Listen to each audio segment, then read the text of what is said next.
On the podcast today, we are going to dissect Chapter 54 of the Tao Te Ching. This makes up the 54th episode of the 81 Meditations on the Tao Te Ching. And as usual, Guyang will read Jia Fu Feng and Jane English's translation, and I will read Derek Lin's translation. What is firmly established cannot be uprooted. What is firmly grasped cannot slip away. It will be honored from generation to generation. Cultivate virtue in yourself, and virtue will be real. Cultivate it in the family, and virtue will abound. Cultivate it in the village, and virtue will grow. Cultivate it in the nation, and virtue will be abundant. Cultivate it in the universe, and virtue will be everywhere. Therefore, look at the body as body, look at the family as family, look at the village as village, look at the nation as nation, look at the universe as universe.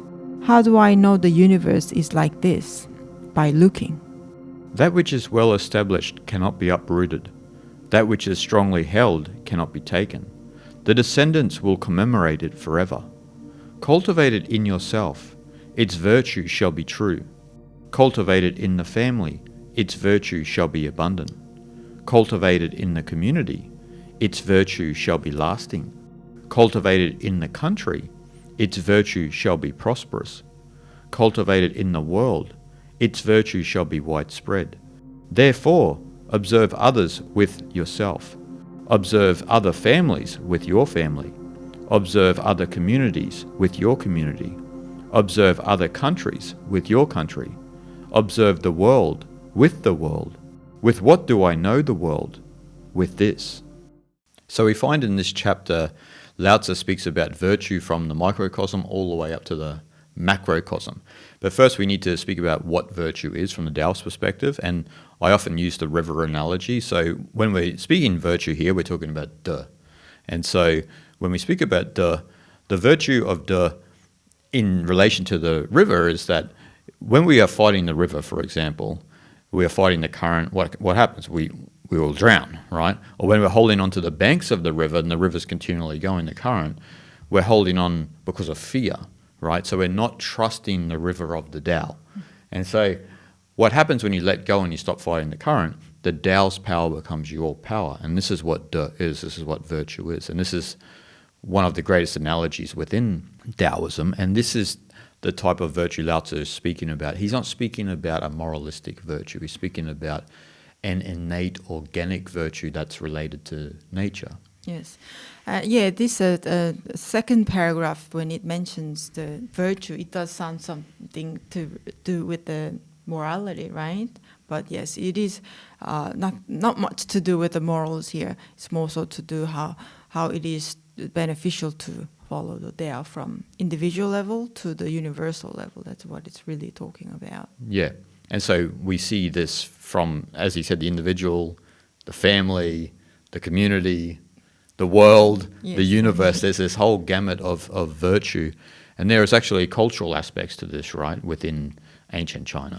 Yeah, that's what he's basically indicating in the first paragraph when he mentions it'll be honored from generation to generation. That is, when you are firmly grounded with the Tao, following the Tao, then it'll continue from generation to generation.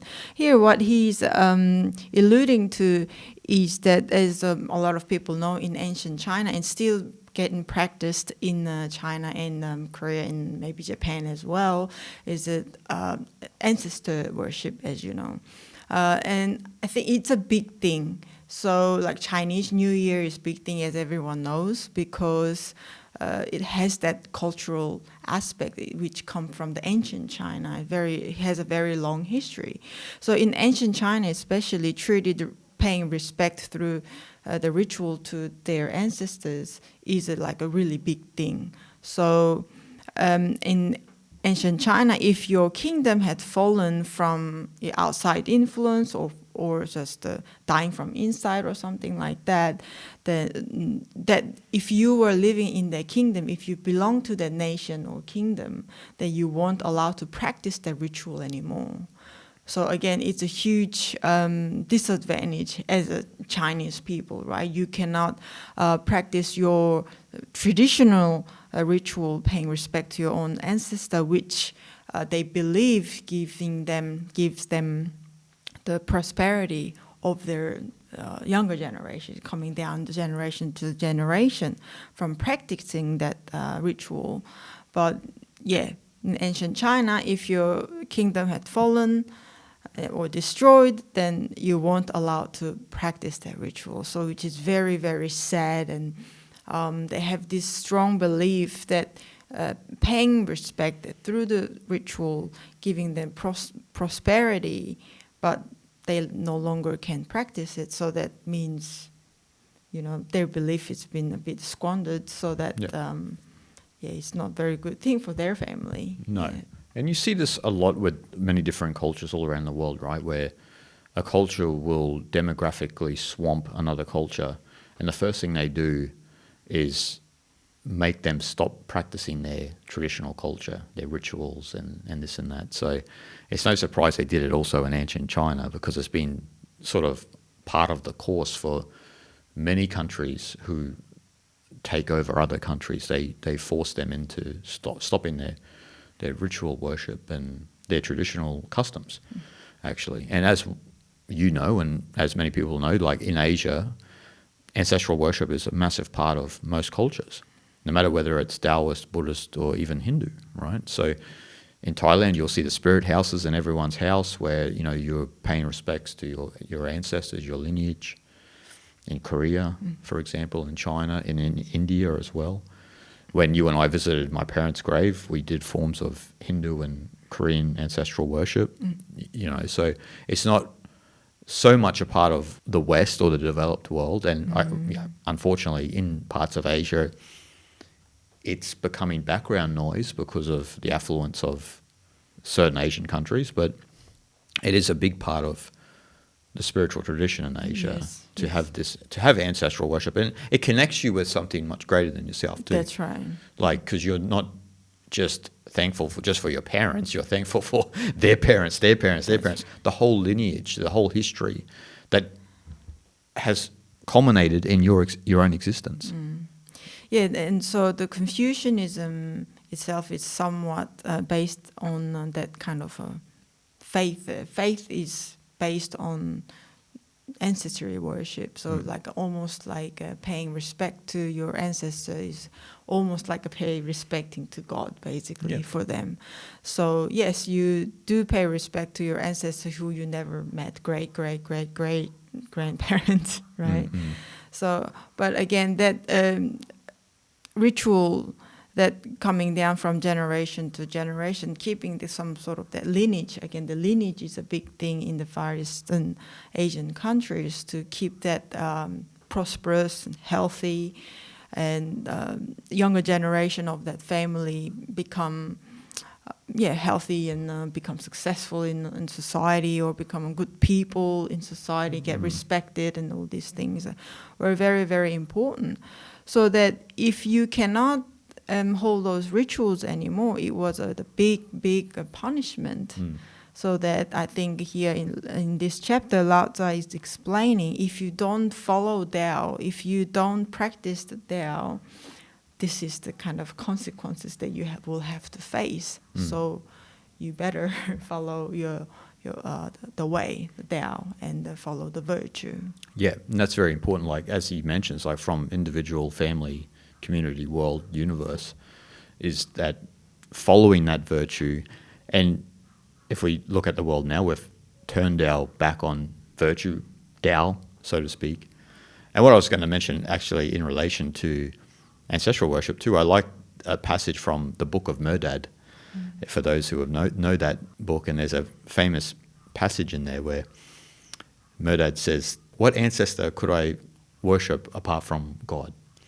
So now he's not undermining ancestral worship. He's saying that in some way, like, it can be an illusion, paying respect in that to all these ancestors, because the true source of your whole lineage is Tao.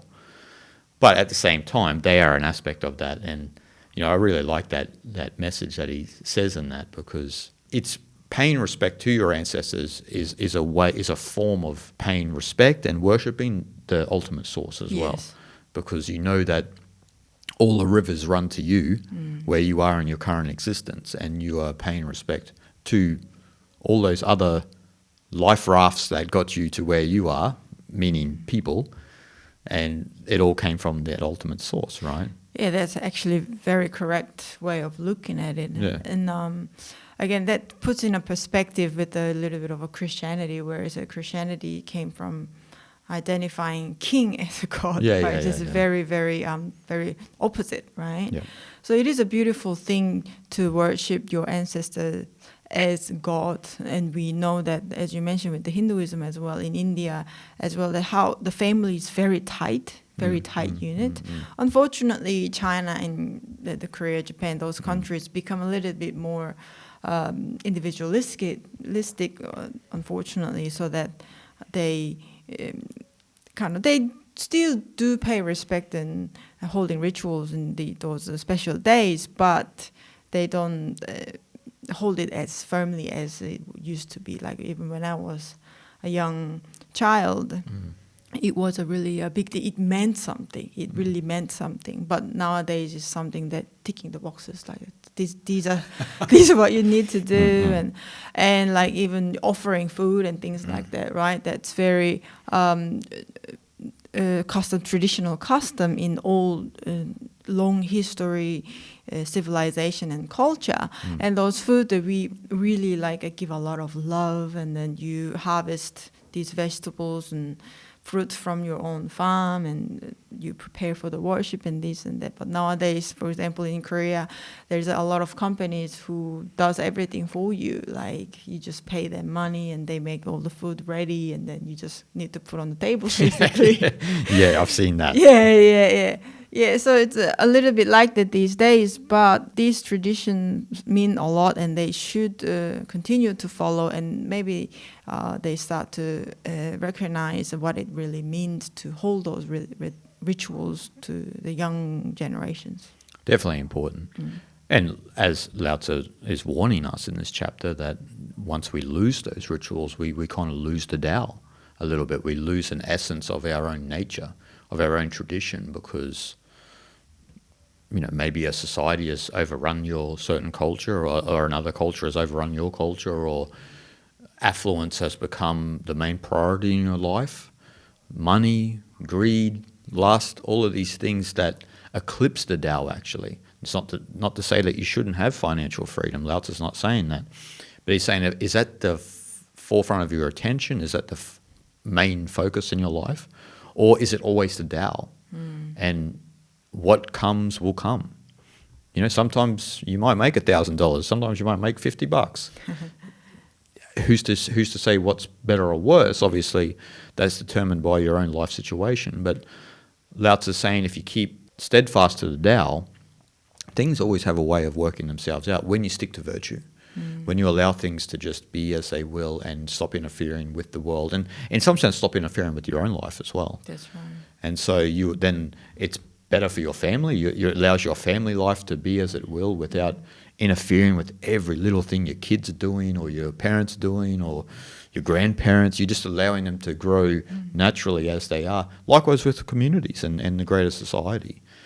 And so when we fall out of accord with the Tao, that's when we start looking over the fence. What's that family doing over there? What are they doing better than me? Why have they got a Ferrari in their driveway? Or we start looking at over the border. What's that country got better than what I got? And then so this is where you fall out of accord with the Tao, because you're always looking for something better, in air quotes, than what you have. Yeah, you've become at odds with the world and the society in a smaller scale, so which is only counterproductive in the Taoist perspective. Yeah, you lack contentment. Yeah. So once you lack contentment, then you're out of accord with the Tao. If you have contentment, if you're happy with less, then you're on a good path. I mean, how much money do you really need? Is always a good question. There's a lot of these movements in the modern day, the FIRE movements, right? Financially independent, retired early, and that sounds all well and good, but everyone's FIRE score, so to speak, is different according to different countries and that as well, right? Like, so for example, a fire score in India is going to be completely different to a fire score in Australia. And so what's our priority? Is our priority the Tao, or is it having financial freedom, or is it about influencing other people a certain way? Yeah. Or are you completely content with the way you are and the way the world is? And are not focusing too much on the negative aspects of life too. That's always a problem when people come across Taoism or other Eastern spiritual traditions. They always say, what about all these things happening over here? But then you can say in turn, what about all these positive things happening over here? What should we focus on? What's the right and moral way? And this is where you pull the rug from under those people's way of thinking, because they're vexed. They have a vexed interest in changing the world according to how they see the world. And so they're completely out of accord with the Tao. Yes. You know, you could notice something in this room, which is, if I said, you know, let's notice the black in this room, and it's easy to notice the black in this room. But then if I was to say, do you notice the blue? You know, what are you focusing on? You know, you didn't notice the blue while you were focusing on the black. And so it outweighed your perception of the world. And I think that's the problem with a lot of, particularly young people, because they're constantly focused on the negative aspects of the world, as if they're going to go away. Right. And they never go away. It's just it's the way nature is, the way life is. It's like going to the savannah in Africa and telling lions like, hey, look, you got to stop eating gazelles, you know what I mean? Like, just stop with the gazelle eating. Yeah, I mean, the lion's just like, bro, this is how it goes. I'm vegetarian, so you should practice vegetarianism. Yeah. And then the lion just eats you and it's all over then, you know what I mean? Yeah. So we need to focus on, in some sense, like the positive aspects of life. Stop being trained by the media and by whatever overarching system that tells you, hey, look at all these problems, what are you going to do about it? And you should look at them and go, well, what are you going to do about it? You're just telling me what. Why don't you actually do something about it? Yes. I don't have the money nor the resources to actually change anything, and you're telling me it's my responsibility? So we need to, especially on the spiritual path, focus on the positive. There's a lot of positive things, actually far more positive things in the world than negative things. You know, we might see one war and we think, oh, that's the end of the world. And it's like, but there's been many, many wars before. It's not to say that it's not a terrible thing. It's a terrible thing. But there's a lot of beautiful things. Just go for a walk around your neighborhood. There's a lot of beautiful things happening, right? I think one of the chapters we've done, like maybe probably a long time ago, is one of the phrase was saying, many colors make your eyes blind, right? It's just like that. I think our lives these days become so influenced by too many medias, right? Like whether it's pictures or videos or whatever. And those things becoming, let's say, like a colors, as Lao Tzu said, that they make us blind to see what the actual true reality looks like, right? So we get influenced by these different voices so that we form our own opinion about the world and we become fully blind. Yeah, fully blind, yeah. And like you said, you just put your perception of the world projecting on the reality and you believe that is the way, right? And then at that stage, you kind of completely off the track with the Tao. Like 100%. you're just eyes are open, but you're actually blind, right? Yeah. So, yeah, we need to clean that perception away from our head, basically, and start to see the way the world truly is. Then, like you said, then we won't fight against the current anymore. Yeah, our third eye is completely shut off from seeing the natural perspective of the world. Because as you said, we've got so many voices in our head, so much external stimuli, and then we formulate an opinion or a view of the world based on all that. And then if I said to those individuals, well, what if I take you to a mountain go for 6 months? No input, nothing like that. What would happen? Well, you'd recalibrate. Your whole system would reset to its fundamental baseline. It wouldn't have all of these vibrations in your mind that make you think a certain way. Yes, it's actually very important to give yourself some time completely off of everything, like drop the phones, just turn off the computers, turn off the TVs or radios, all these outside voices, and just spend some time with yourself in nature, or just reading a good book or something like that. So let's then see what happens in your head, really. It'll take some time, but soon you will realize that how these voices will slowly just disappear, and you actually get to see your own life a bit more maybe objective, and also much more transparent. So that's a good beginning to see the world as it is, rather than seeing the world from a lot of influence. Yes. And I want to speak about also the metaphysics of virtue from individual to universe, right? So like in saying what we're speaking about. So if we look at the Taoist concept of Li, the organic pattern, right? We often think of Li only in the sense of the individual, so the organic pattern of the individual. And Li, if we translate that from Chinese into English, as Chinese have interesting ways of explaining things, is the markings of jade, the grain of wood, fiber and muscle. And so the Li for an individual is the certain psychological temperament they have. So yours is maybe music, mine may be writing, someone else's may be gardening. You just have an innate aptitude for this. You don't know why. It's just there. That's what Li is. And so there are these patterns in the world. So that then is, there's an overarching Li. There's a family Li, and then there's a social Li. There's a world Li, and then there's a universal Li. And so often the greater macrocosms are often a reflection of the microcosm. So the Li of a community is basically the result of individuals in those communities, their Li. And so those Lis, social Lis, are all different around the world. So a Korean Li, for example, what Korea is, its pattern, its organic shape, maybe not so organic these days, but that its original organic pattern is different to Uganda, for example. But both beautiful in their own way. And when we fall out of accord with the Tao is when we're looking at another pattern and we think that needs to be like my pattern. There's an insecurity there on an individual and a social level, that we need to change that Li according to our pattern. And good luck with that. You can, warp it and shape it, but then you get results like you get in Korea, where you get high rates of suicide and this and that, because the way that the society has developed by shaping the Li according to an external system is having disastrous effects long term. And people then often look around and go, why is this happening? Why is this happening? Because it doesn't happen in other places like America. And it's because, well, you've taken on America's Li. And America's Li doesn't adapt to yours. It doesn't mean that we shouldn't, borrow certain ideas and this and that from other cultures. This is the way the world has been since the dawn of time. But when you take it on wholesale, that's when you got problems. When you take it on as your whole personality, your whole temperament, then that's where disastrous results occur. And so to avoid those disastrous results, we have to have a love and appreciation for others' Li, not just individuals, but societies, families.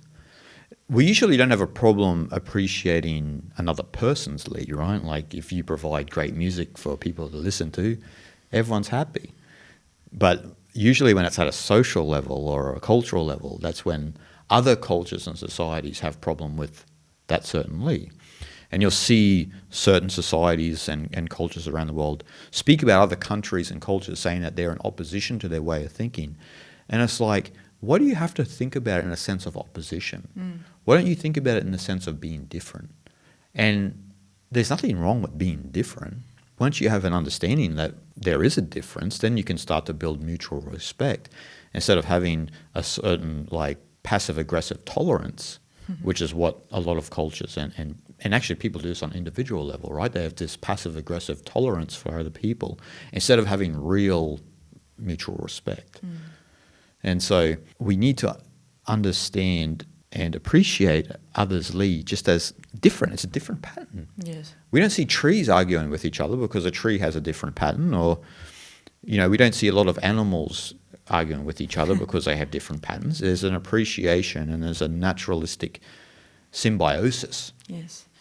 Otherwise, there's only going to be disruption, right? And when you mentioned about the nation level of nation-wise, nowadays seems to be only interventions around the world, and that is again the result of not following your own li, right? Organic pattern.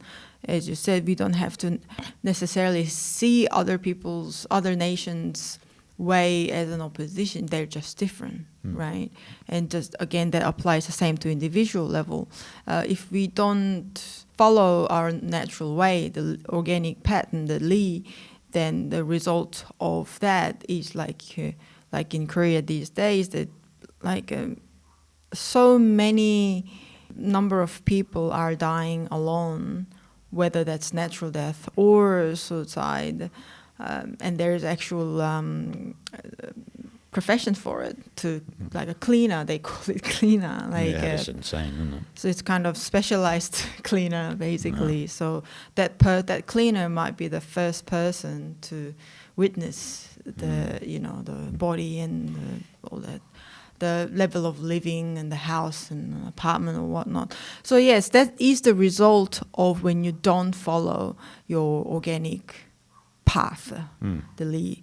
You like migrated this pure materialistic, capitalistic idea of the West and bring into your world, which is completely different. So this materialistic idea is only foreign, completely foreign. But because it gives you material prosperity, and again, the fault of that also originated from the too much of a following Confucian philosophy, as in like a junzi, the idea of a gentleman, the wearing certain way, and you need to look certain way, and you need to act certain way, and this and that. And they overly identify with that culture, mixing with the Western materialistic culture, material science aspect as well, bringing into that world. It so amplifies that, in a sense, they only worried about appearance. So not just appearance in physical sense, it's more so to do with what university you finished, what degree you have, and what job that you work for, and this and that. This all includes part of that. So that only brings an unhealthy society, unhealthy individual, of course. Society, yes, and nation, yes. It goes on and on, yeah. Well, like I was saying before, every culture and even individuals, we borrow certain positive things from other cultures and this and that. The problems happen when you take too much on and you neglect your original culture. So we see many good examples of cultures that take on certain things. Like, for example, Korea could take on some materialistic aspects because it is beneficial for the individual, right? Like, so a lot of people say a lot of negative things about capitalism, but capitalism has brought a lot of countries out of abject poverty, right? Like, so there's two sides of the coin there, right? Like, where, as we know with Marxism, I mean, the results speak for themselves, right? Like, just go to Cambodia and Laos and ask yourself why China took on a pseudo-capitalistic perspective, because they were super poor following Marxism to its nth degree. But obviously, you wouldn't want to take on something wholeheartedly, like, so that's the problem with a place like Korea, where it's taken on the sort of the materialistic, capitalistic perspective too much and then neglected the older culture. And so that's where the li of that land has been shaped and warped, and why there are a lot of problems in Korea, not just Korea, I mean, many places around the world. Yes. But there's another aspect of li which we haven't spoke about, which is the extension of li, which is yin, which is mutual resonance and interdependence. And so this is the kind of, once we let go of the banks of the river and we allow Tao's power to become our power through Da, we find our li, and then our li extends out to yin, and yin is, as I said, this kind of mutual resonance where, for example, like an individual can bring people together. So, for example, Lao Tzu's li, right? It extends thousands of years. He's bringing people to this knowledge from following his li, following his organic pattern as, in this sense, a wise sage. And so, music's a good example, right? If someone's a really good musician, it usually brings people together. Yeah. And so if we look at that, individually, obviously it's obvious, but if we look at it on a collective level, like a social level, like a country can lead the way, right? A country can be something to look up to. They can bring something to the world that benefits other countries. And we see this all the time. And so that's the benefit of following our organic pattern, because you can bring that, right? Like I often speak about India on the podcast because of my love of India. And India has brought the eternal knowledge of Sanatana Dharma to the world. And it's changed a lot of people's lives. It's changed our lives personally. Vedanta, yoga, Sankhya, whatever you want to say. There's just all of these eternal traditions that are changing people inadvertently for the better, making people more shanti, more peaceful. And so that's the li of Bharat, of India, is the spreading of this eternal knowledge. And, you could say, okay, with Europe and North America, their li has been scientific and technological innovation, which has benefited other cultures around the world too, right? So there's this to and fro from sharing our own innate li with each other. But the problems occur when, particularly in the modern day, there's this insane focus on activism and this and that. And so people then look at other cultures as if they have it better than other cultures, when really those activists just pity other cultures, and they don't really care, to be fair. They're just virtue signaling. And so what you really see if you step out of that is that there's a real innocent sharing between cultures, which is a beautiful thing, right? Like we can go to Delhi now and we can have Wi-Fi. Yes. Or we can go to the Netherlands and we can go to Ramakrishna Math in the Netherlands. Yeah. Just 100 years ago, you go to the Netherlands, they go, man, you got the Upanishads here, and they're looking at you sideways. Upana what? Do you know what I mean? Yeah. And so there's a great cultural exchange that's happening, and people just are nearsighted. They're short-sighted. They can't see the greater li of the world taking place. There's this pattern. There's this exchange. Yeah, so it has its ecosystem of entire world, right? As in a national level. Yep. And that is a great result of being just let the world being organically grow and share the information and knowledge with each other, right? Yeah, for sure. And it was like that until, it is still happening. Of course. Yes, but let's say the conflicts between the nations weren't as common as how it is today, like let's say 100 years ago, right? And so when that's the big positive part of when we just let organic pattern to run its own course on its own by themselves, when we don't interfere with it, then we can share this great knowledge and great wisdom, great culture with one another. Again, we are already doing it. We just need to remind ourselves more than not. That's right. And you said not interfere, which is a beautiful segue, because to any of this to happen, we have to practice Wu-Wei. That's right. Wu-Wei is the essential teaching of Taoism. So non-interference, non-doing, effortless living, or intelligent spontaneity, you could say. And so Lao Tzu would say, for us little humans here on this tiny little planet, we should look at the greater li of the universe. Because when you look at the li of the universe, the pattern of the universe, the movement of the stars are unvarying, our own solar system has its own rhythm, and it goes from our little tiny planet all the way to the greater totality of the universe. There's these rhythms and this universal li that is happening without interference. It just is of itself.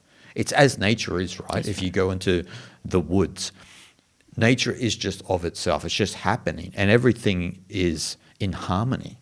And that can be the same for humans. And that's what Lao Tzu was always saying about in the Tao Te Ching. He's guiding us towards that understanding that we can harmonize with that universal li here on planet Earth. Yes. Once we get out of our heads and we stop trying to interfere with other Lees, individually, culturally, collectively. And again, what's important there is to have the eyes to see that layers, right? We need to peel our perceptions very down to its like raw, the most fundamental level. Then we'll be able to see that level of a symbiotic nature of entire world.